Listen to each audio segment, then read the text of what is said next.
Well, well, well, what a weekend of fights. UFC 165 Saturday night was, woo-wee, every bit worth that $50 pay-per-view buy. I would have paid $50 just to watch Jon Jones and Alex Gustafsson go at it the way they did. That was ridiculous, just totally ridiculous.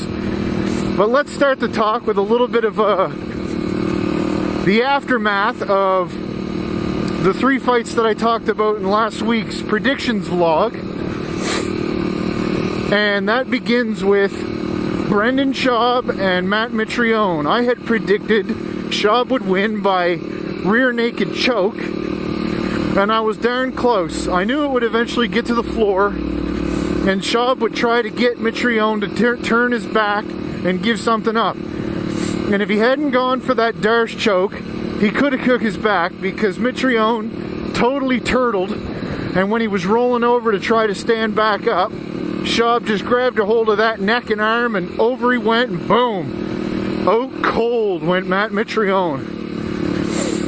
Now, hey look, this is where I saw that car wreck. That's all cleaned up now.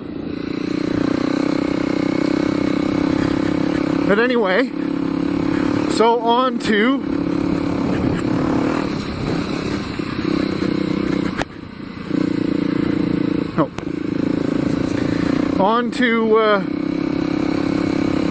Henan Barao and Eddie Wineland. I had predicted for them Barao versus Wineland, that Barao would win by rear naked choke. And I was dead wrong. It barely got to the floor, and when it did, I think they had a scramble at one point. But man, that spinning back kick to the face, and I totally agree with the ref stoppage. Everybody's saying that it was too early and Wineland wasn't out, but really, when you put fighter safety first, there was no reason for him to take any more punishment, and Barao was bringing it, so in my mind, that was a good stoppage. And now what they want to do is get Barao to wait until the new year and fight, oh my god, what's his name? Dominic Cruz. The guy they consider the actual 135-pound champ. That's Barao's next fight. And at this point, I consider Barao the champ. He's got 2 or 3 defenses of that interim title, so in my mind, it's Cruz that's got to win back his belt. But I honestly don't see that playing into his hands. I think Barao's going to wipe the floor with him myself. But I've been surprised before. And then the last one, oh my good lord, the craziest main event that I've seen in a long time, at least out of title fights. There was no tentative nonsense. They were both going for it. They were picking their shots and making them count, trying to knock each other's heads off. And for the record, I scored the fight for Jones, and I really think his key to victory was the pressure. He was the aggressor. He was always the guy moving forward. And yeah, when you compare their faces, Jones looked like he took the worst beating. But I think if that fight kept going, and that's always the thing that I'm thinking of, is the guy that seems to be winning the fight at the end, you have to imagine if they kept fighting, the guy that starts to take over is going to eventually win. And those are the 2 things that I see as the keys to victory for Jones. The pressure, which I guess they call octagon control, and the fact that he started to come back and win. And I definitely gave him round 5. And I would say he won, I think it was 2 and 3.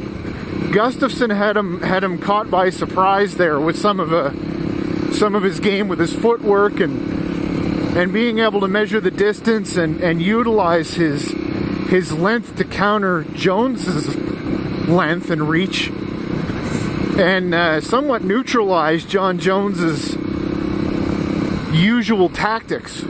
where he'd set the tempo and not let guys get in on him, but Gustafsson surprised him in that first round.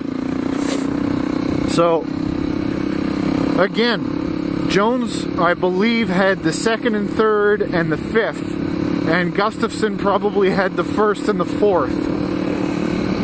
But that's how I see it. So the belt stayed with the champ, John Jones. And based on the talk during the press conference, it wouldn't be unusual to suspect that Alexander Gustafsson gets a rematch. It would not surprise me in the least. And that's a perfect example of styles making fights. As those two went at it, and like I say, I was pretty happy to spend the $50 on that one, because some of them are just stinkers. But that was a heck of an event. All in all, pretty cool. Well, thanks for watching. It's been another HamShanks Dualsport adventure. We'll see you Friday. Stay tuned.